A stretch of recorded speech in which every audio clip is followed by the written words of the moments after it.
Buenas tardes para todos. Nosotros somos estudiantes de la Universidad Corvina, del módulo Legislación y Sistemas de Gestión, de la Facultad de Ingeniería, especialización en Sistemas Integrados de Gestión. La actividad es un caso de integrador de seguridad y salud en el trabajo, es un análisis crítico. Es el grupo 6 conformado por Magda Joana Puente Ramírez, Paula Andrea Méndez Ángel, Luisa María Gómez Méndez, Angie Natalia González Franco. El índice del contenido de este caso detalla el accidente de trabajo, el análisis del accidente, identificación de actos y condiciones inseguras, el marco normativo, soluciones y planes de mejora, medidas preventivas, correctivas y de control. En contexto general, el caso es de una empresa, NJP Asesoría y Consultoría. La obra corresponde a la adecuación de una estructura de tubería que requería excavaciones profundas para la alimentación, perdón. Se observa el movimiento de tierra, presencia de retroexcavadora y trabajadores en el área de excavación manual. El terreno presenta características inestables con humedad visible, acumulación de material suelto en las laderas, observando que las condiciones del entorno no cumplían con los estándares técnicos ni de seguridad para los trabajos de excavación. En contexto general, el trabajador se encuentra dentro de una zanja sin sistemas de entibado que garanticen la estabilidad del talud. Tampoco se evidencia drenes para evitar acumulación de agua ni barreras de contención. En el ambiente laboral reflejamos la improvisación, precisión por el cumplimiento de los tiempos. Se observa a varios trabajadores en el mismo área sin control de acceso ni medidas de restricción. No se cumple la utilización completa ni adecuada para los elementos de protección, los EPP. Durante la jornada se presenta un deslizamiento de tierra en la zanja de excavación. A falta del entidado, la forma de excavación practicada y la humedad el suelo provocan que parte de la tierra se colapse. Un trabajador queda atrapado bajo el material y se puede deducir que tendría afectaciones por asfixia, por compresión, múltiples fracturas y lesiones traumáticas. Los compañeros intentan socorrerlo, pero pues no cuentan con un plan de emergencia ni equipos adecuados para remoción de tierra rápida. De acuerdo con lo expuesto previamente por la compañera, vamos a hablar de las causas inmediatas del accidente del deslizamiento en la excavación. Las causas son la falta de entibado, complemento de talud, acumulación de material en los bordes, condiciones geotécnicas inadecuadas, permanencia de trabajadores sin protección dentro de la excavación y la interferencia de la maquinaria pesada cerca del borde. El deslizamiento de tierra se originó por deficiencias en la contención del talud y el manejo inadecuado de materiales y falta de controles de las condiciones del terreno. Ahora vamos a hablar de los actos inseguros identificados en la excavación, los cuales son exposición innecesaria y exceso de confianza frente a riesgos, deficiencias en la comunicación y el uso inadecuado de los equipos y herramientas, permanencia en las zanjas sin sistemas de protección colectiva pese a la inestabilidad del terreno. Los datos inseguros se relacionan con la exposición voluntaria al riesgo de fallas en la comunicación y el uso de equipos, incumplimiento de procedimientos, ingreso y permanencia en la excavación sin protección, así como un manejo inadecuado en el área de trabajo. Y por último, vamos a hablar de las condiciones inseguras. Las condiciones inseguras se originaron por falta de control geotécnico e hidráulico del terreno, ausencias de medidas de drenaje, operación inadecuada de maquinaria en zonas críticas y deficiencias en el orden y limpieza en el área de trabajo. Ya teniendo claridad sobre el contexto del accidente laboral grave ocurrido en obra, es importante enfatizar el análisis desde la perspectiva normativa. Podemos evidenciar fallas significativas no solo en la práctica operativa de la obra, sino también en el incumplimiento integral del marco técnico legal, lo cual puede derivar sanciones de carácter administrativo, civil e incluso penal. De acuerdo con la normatividad colombiana, se incumplieron los siguientes aspectos. Vamos a comenzar hablando de la Constitución Política de Colombia, que es nuestra máxima jerarquía. El incumplimiento en este caso se deriva específicamente del artículo 53 y del artículo 95, donde nos habla del trabajo digno, seguro y del deber de respetar la vida y la integridad de las personas. En este caso, el incumplimiento de la empresa se debe a que ella no aseguró las condiciones seguras en el proceso de excavación y expuso a sus trabajadores a un derrumbe que era previsible.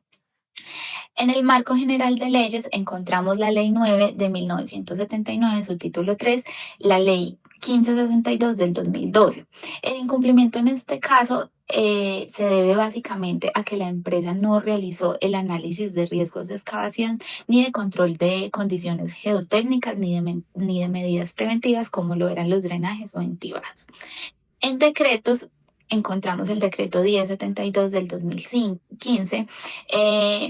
Este nos habla específicamente, en este caso, de la exigencia de planes de prevención de riesgos y procedimientos para emergencias documentados, también de proporcionar y verificar y exigir el uso adecuado de elementos de protección personal, y en este caso en particular se puede evidenciar que la empresa no cumplía con dichos procedimientos documentados ni para excavación ni planes de preparación y prevención de la emergencia, y también todo el tema que tiene que ver con los elementos de protección personal. Continuamos con las resoluciones y reglamentos técnicos. Entonces vamos a hablar de la resolución 2400 de 1979 en su artículo 80 al 82, que nos habla de excavaciones, la resolución 0312 del 2019, que nos habla de todo lo que tiene que ver con los estándares mínimos, y la resolución 1409 del 2012, que hace énfasis en el trabajo en alturas, prevención colectiva e individual. Entonces, en este caso volvemos a encontrar que el incumplimiento de la empresa estuvo en la excavación sin entibados, en materiales más ubicados, en la ausencia y preparación para el plan de emergencia y en el incumplimiento de los estándares mínimos exigidos por la norma. Continuamos con las normas técnicas. Acá nos habla de la norma técnica colombiana 1500. Vamos a enfatizar en la parte de seguridad en construcción y de la ISO 45001 del 2018. El contenido principal de ella se centra en las buenas prácticas de excavación y la gestión en el sistema de seguridad y salud en el trabajo a nivel internacional. Entonces, el incumplimiento estuvo en que no se aplicaron prácticas nacionales ni internacionales en el diseño y la ejecución de la excavación. Y por último, hablamos de las guías técnicas y vamos a encontrar la Guía de Trabajo Seguro en Excavación del 2014. Ella se orienta sobre las medidas preventivas de control en materia de excavaciones, y pues encontramos que el incumplimiento estuvo en que dichas directrices para mitigar el riesgo en la excavación pues no se llevaron a cabo. Hemos establecido las siguientes soluciones y medidas preventivas teniendo en cuenta la evidencia de fallas en la gestión de riesgos, en el diseño técnico y en el sistema de gestión de seguridad y salud en el trabajo. Las medidas deben abordarse en 3 niveles. El técnico operativo de ingeniería, mediante el diseño seguro de excavaciones que permitan realizar estudios geotécnicos previos para definir cómo se va a realizar la excavación y qué tipo de medidas de sostenimiento se van a utilizar, entibado, apuntalamiento, el control de aguas y asimismo el monitoreo de la estabilidad, teniendo en cuenta la instrumentación geotécnica para detectar movimientos o asentamientos, como también el distanciamiento del almacenamiento de los materiales, que es la ubicación de tierra y maquinaria, mínimo 2 metros del borde de la excavación, reduciendo la carga lateral.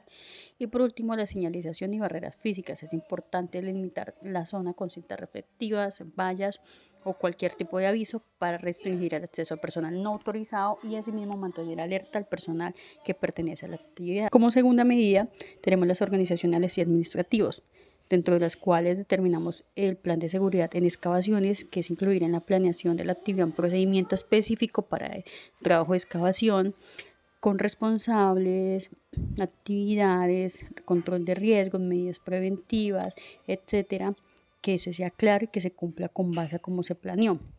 Dentro de ello también añadir las inspecciones diarias, que son listas de chequeo de las condiciones del terreno, las condiciones de los materiales, del estado de los entibados, la disposición de materiales y las condiciones de salud del personal. Están realizadas por un responsable de seguridad y salud en el trabajo.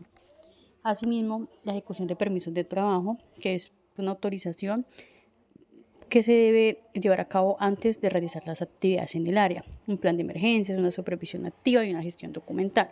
Por último, las medidas de formación y cultura preventiva. Es indispensable la capacitación obligatoria del personal en excavaciones seguras, que se entrenen a los trabajadores en los riesgos asociados, en las técnicas de entibamiento, en las distancias de seguridad y el reconocimiento de las señales de inestabilidad del terreno, en la atención a emergencias, en el reporte oportuno y en la concienciación con respecto al autocuidado. Es fundamental tener presente que las soluciones no deben limitarse a corregir el terreno después de un accidente, sino desde la planeación del proyecto, la combinación de las medidas físicas, los protocolos y supervisión y la formación del personal es lo que realmente garantiza la reducción del riesgo de derrumbe en excavaciones. Gracias, que tengan buen día.